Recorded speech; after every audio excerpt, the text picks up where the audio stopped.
In today's news, John EMMANUEL wanted in ERICKSON's death. Public urge to secure homes. Speaker, Deputy Clerk attend COTSC 2025 in London.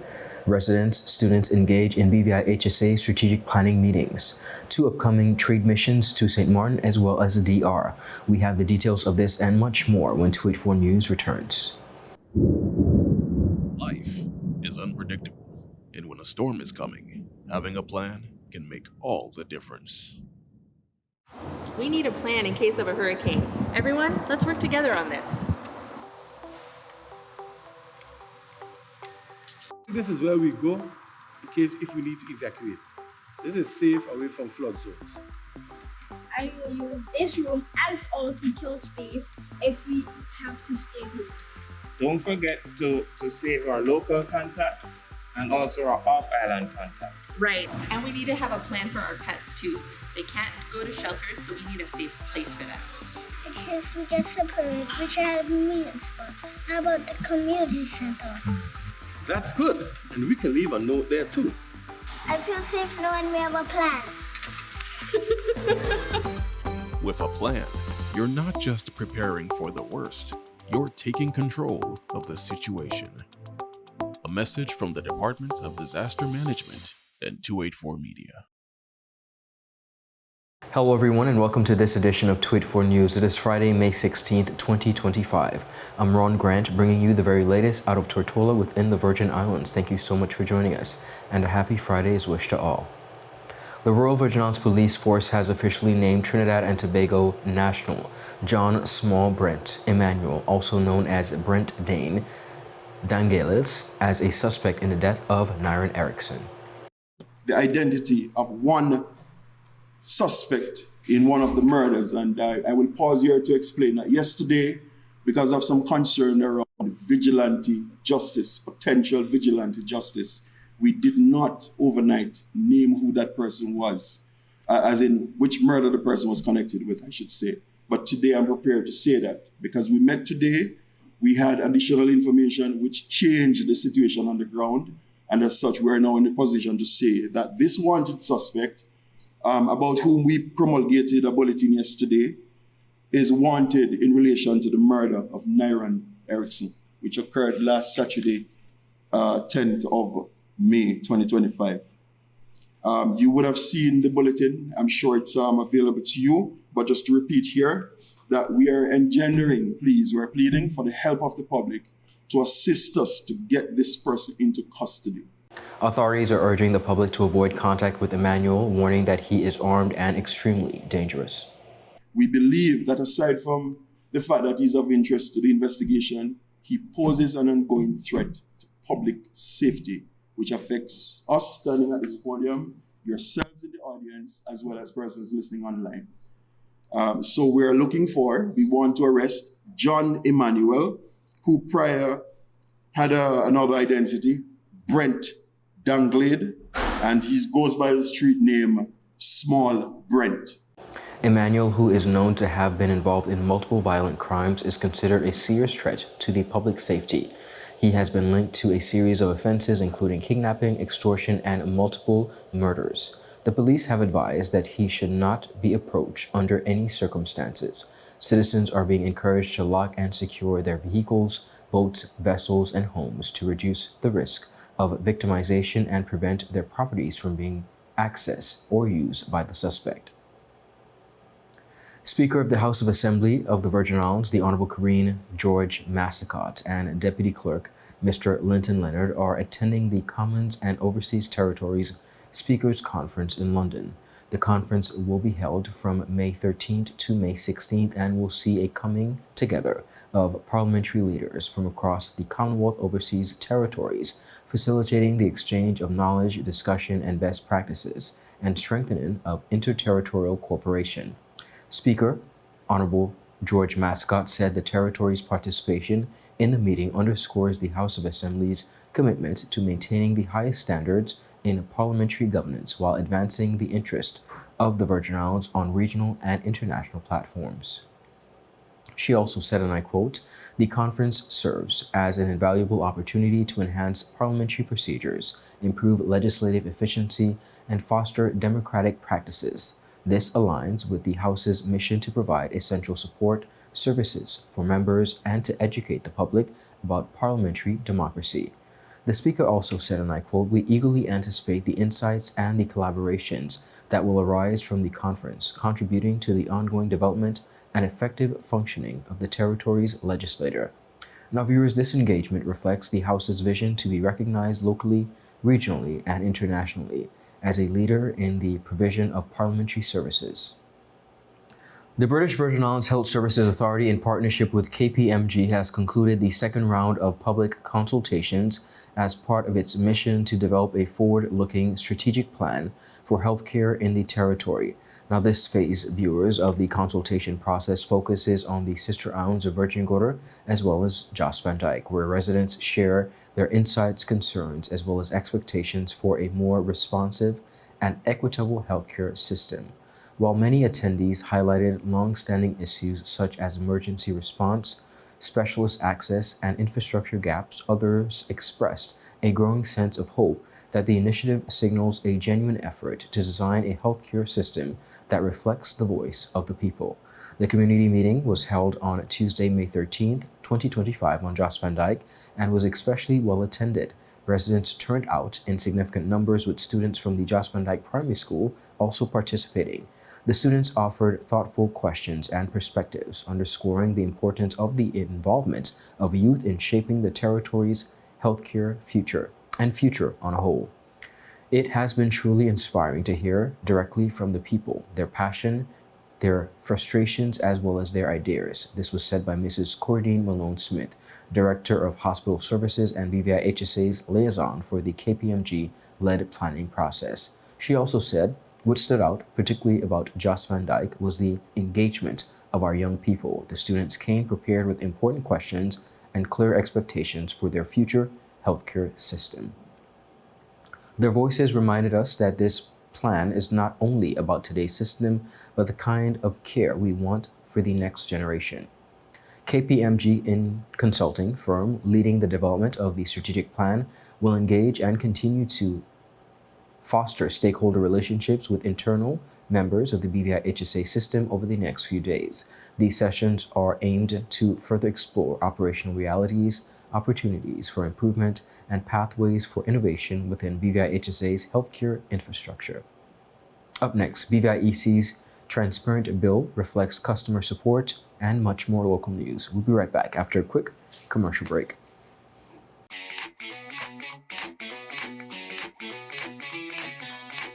My name's Henry Bosch. I work for PPG. I'm here to explain to you the use of the Deltron NXT paint line and Enviro-based high performance, one being solvent-borne and the next being waterborne.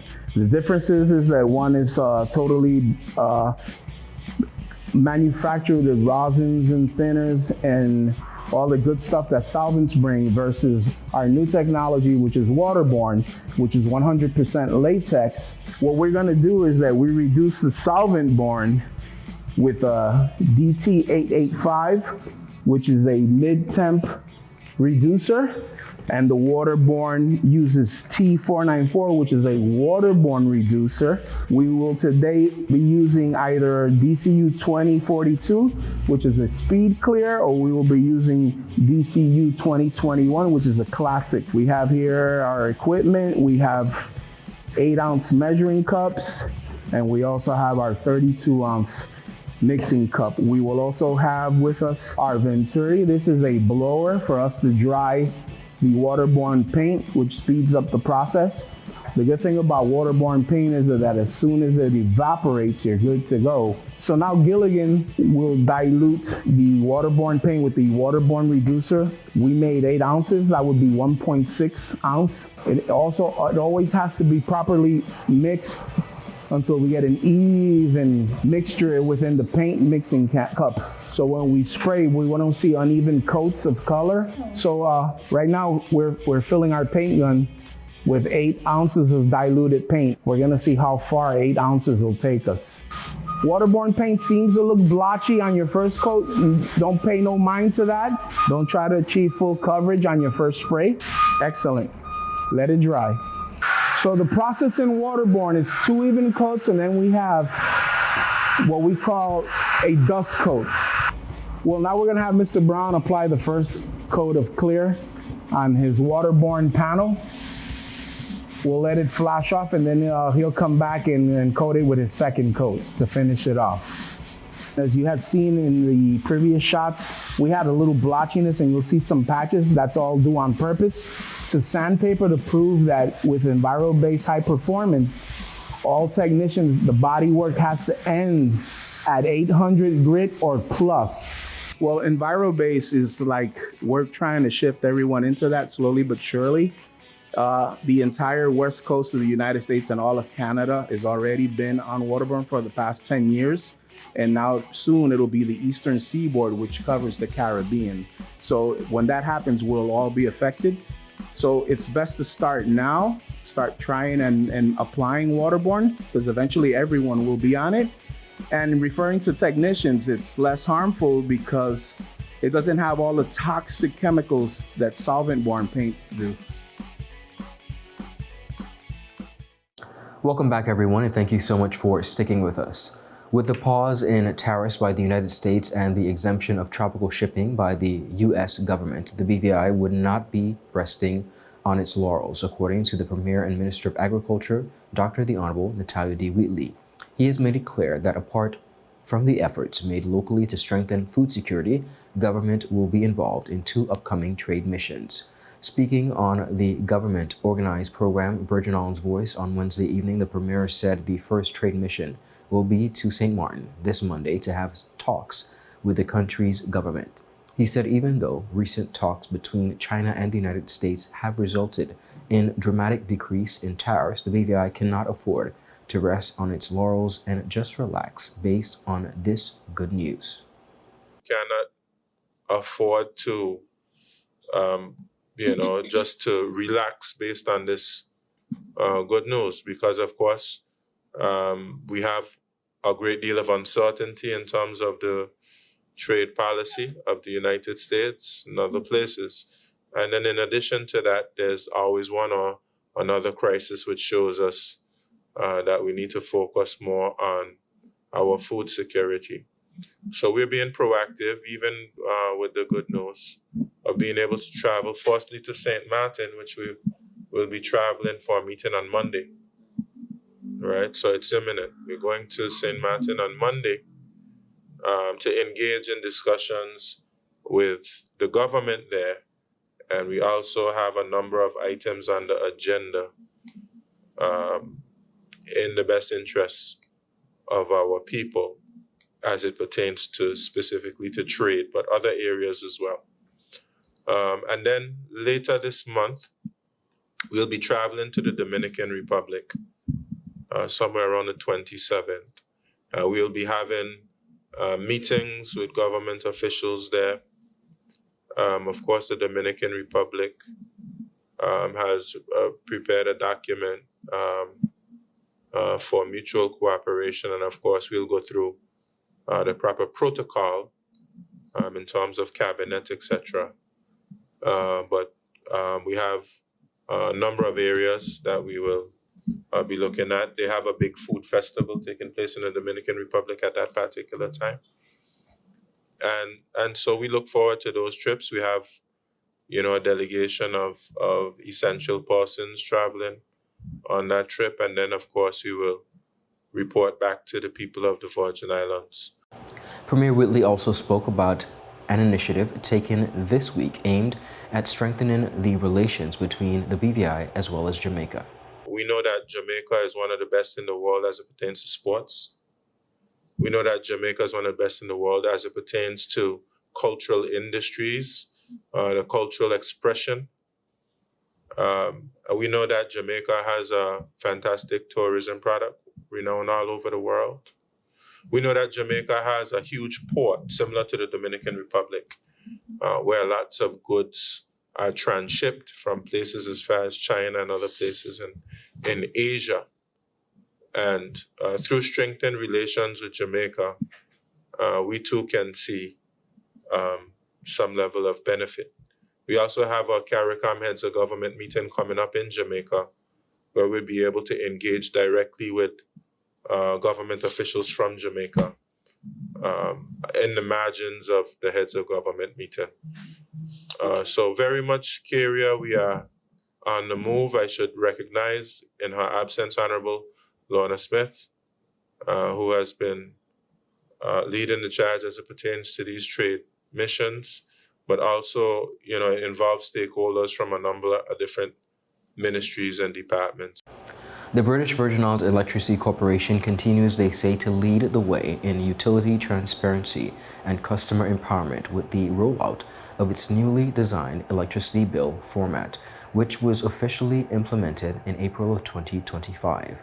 The bill, redesigned, provides greater clarity on how customers' electricity charges are calculated, with detailed breakdowns of the fuel-related costs, highlighting that nearly 60% of the typical monthly bill is attributed to fuel expenses. Since January of 2025, BVIHSA has contributed an estimated $3.82 million towards offsetting fuel charges for customers across the territory. Now, viewers, this direct contribution, which reflects the billing period from January to April, is now itemized each month under the BVIHSA's fuel subsidy per gallon section. This allows customers to clearly see how the corporation supports them in navigating global energy price volatility. Now, this is more, they said, than just a new bill design. It's a promise that we are working with our customers, not just supplying electricity, but highlighting our contribution, and we hope to foster deeper trust and transparency.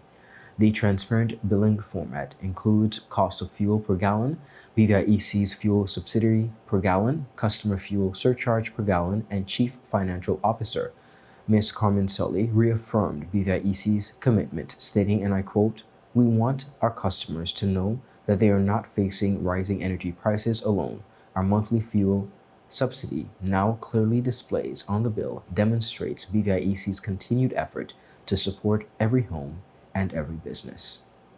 BVIHSA is encouraging customers to review their bills closely, take note of the new sections, and of course to visit bvielectricity.com or follow BVIHSA on their social media platforms for regular updates and explanations. Up next, honorees celebrated for 15 plus years of impact within the 6th District. We have the details of this and much more when 284 News returns.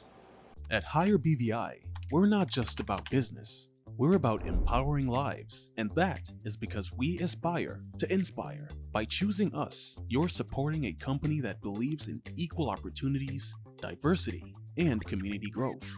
Our mission goes beyond profit. It's about providing HR solutions, fostering talent, and leaving a positive impact. Join us in building a better future, a better BVI. Choose Higher BVI, where your support isn't just a transaction, it's a transformation. Together, we're changing lives in these beautiful Virgin Islands.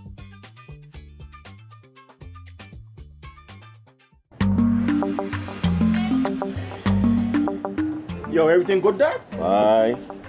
This thing got me one way, Daddy. What you mean? Ever since I hook up with this thing, can't eat, I can't sleep. This is the first thing I touch it when I reach home. What you really? Hey, this ain't like you, Dad, this thing got me staying home, keeping out that trouble me. Wow. What your name is? Shit. I talking about my CCT life. Don't worry about missing your favorite series, sports, news, and local programming. Come to CCT today and sign up for CCT Live to access over 80 channels. CCT Live. Bring it home. 1 month free trial turn into 5.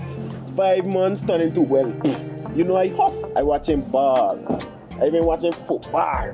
Dad, Nickelodeon, Paw Patrol. I am hooked. Hook, I tell you. Rashford made it.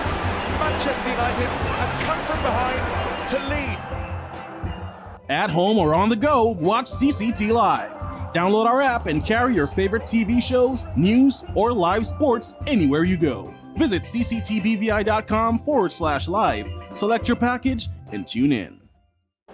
Welcome back, everyone, and thank you so much for sticking with us. It was an evening punctuated by accolades, special singing renditions, and speeches as the second 6th District recognition ceremony took place at the New Testament Church of God International Worship Center in Boggess Bay on Thursday.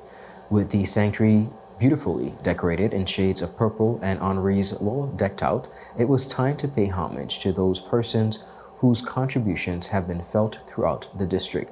It was said that they demonstrated exceptional performance in their field of contributions for a period of 15 years or more. Some persons were honored posthumously as well.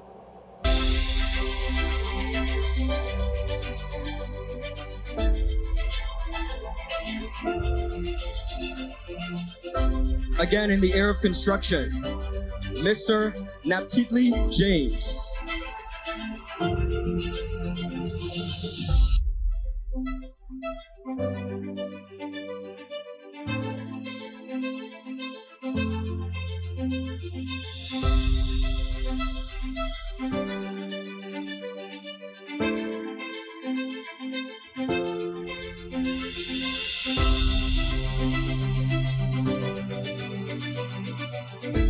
And on to education, Mrs. Valerie Charles Welsh.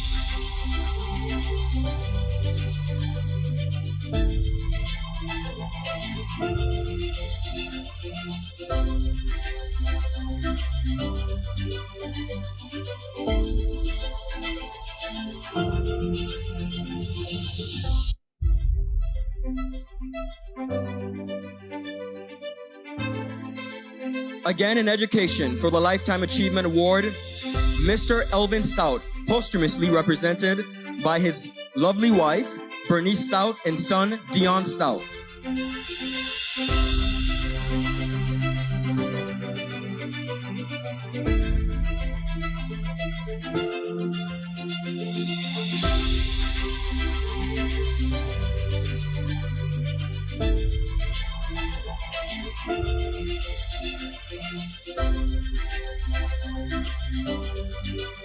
And finally, this recognition and awards ceremony is the visionary of 6th District Representative and Leader of the Opposition, the Honorable Myron V. Walwyn. As he honored them, Walwyn was quick to point out that a country's progress is never the work of one person, but it rests surely in the hands of the government or the people of elected officials, but in the sacrifices of those who have gone before. It is the result of countless acts of dedication, innovation, sacrifice, and service conducted by citizens from every walk of life. Today, we recognize our educators, Mrs. Dorothea Maduru, Mrs. Valerie Charles Welch, and the late Elvin Soupy Stout, who have lit the path for generations through knowledge and mentorship. We understand that education is the pathway to opportunity, empowerment, and a better future for all. We recognize our farmers and tradesmen, Ms. Moveen Foy, Mr. George Frederick Jacobs, aka Sandfly, Mr. Naphtali James, also known as Tom Jones, and the late Beris Austin Maduru, whose hands have worked tirelessly, often without recognition, to keep our territory fed, functioning, and moving forward. Our sportsmen and women, such as Charles Mercer and Daphne Fred, who have brought pride to our territory through their discipline, determination, and outstanding achievements on the local, regional, and international stages. Our entrepreneurs, such as the late Louis Albano Wells, who have taken risks, embraced innovation, created employment and apprenticeship opportunities, and turned bold ideas into thriving businesses that fuel our economy. And of course, our female politicians, such as the late Millicent Mercer and Mrs. Eileen Lucia Parsons, OBE, who have broken the glass ceiling and paved the way for a more inclusive and representative democracy, proving that leadership knows no gender, and for opening the doors for women and young girls to follow. Give them a round of applause if you can again, please.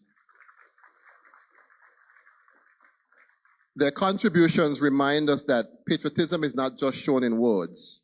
No one has the monopoly on who is a patriot or who is not. Patriotism is not defined by party politics, position, or popularity. It is defined by service, sacrifice, and love for country in whatever form it takes. And based on these attributes, there can be no doubt that the individuals being recognized today are or were great patriots of these Virgin Islands. Today, as we honor the efforts of our fellow citizens, let us also renew our commitment to be contributors ourselves, because the future we envision depends not only on policy and on planning, but also on participation. We are honoring 5 people posthumously today, individuals whose lives left a lasting mark on our territory. The Committee of District 6 and on all who had the privilege of knowing them. Though they are no longer with us in body, their legacy endures throughout the work they did, the lives they touched, and the values they upheld. In remembering them, we do more than pay tribute. We affirm that true service, dedication, and impact live beyond one's lifetime. We extend our deepest gratitude to their families and loved ones, and we commit to carrying forward the light they left behind. To every citizen or resident of District 6 and of these Virgin Islands who give of their time, of their talent, and their heart, we say thank you. You are the pillars of our democracy, the architects of our hope, the reason we continue to believe in the promise of this great country. In giving the honorees response, Valerie Charles Welsh, who was one of the persons receiving the Lifetime Achievement Award, stated that they felt honored to meet the criteria of being recipients of these awards. We are grateful that the awards committee took the time to actually highlight our contributions. We are glad that we are able or were able to use our knowledge and skills to impact lives. Most of all, we are truly grateful to have received these prestigious awards. It means a lot to know that our work and lives are valued. Can I ask the honorees to please stand and receive a word?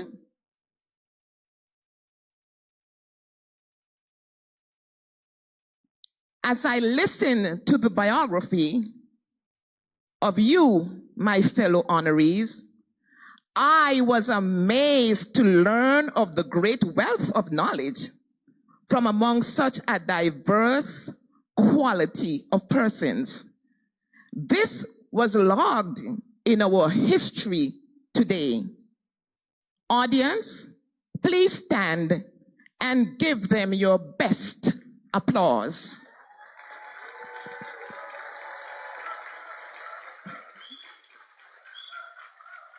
Thank you.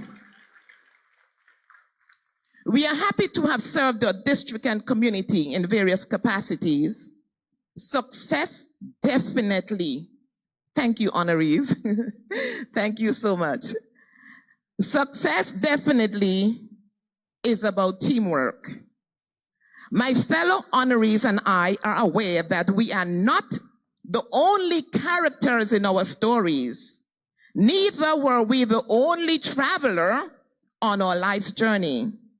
We thank God for the other special characters and the other special companions on our path. So we say a special thank you to the leaders of our country, our employers, our colleagues, family, and friends who played integral roles to our success. That is it for today's News Roundup. Be sure to follow us for your daily news updates at tweet4media.com, and of course like us on Facebook at tweet4media and tweet4BVI on Instagram and X, formerly Twitter. I'm Ron Grant. I'll see you again on Monday. Have a safe and enjoyable evening. A happy Friday's wish to each and every one of you. Goodbye.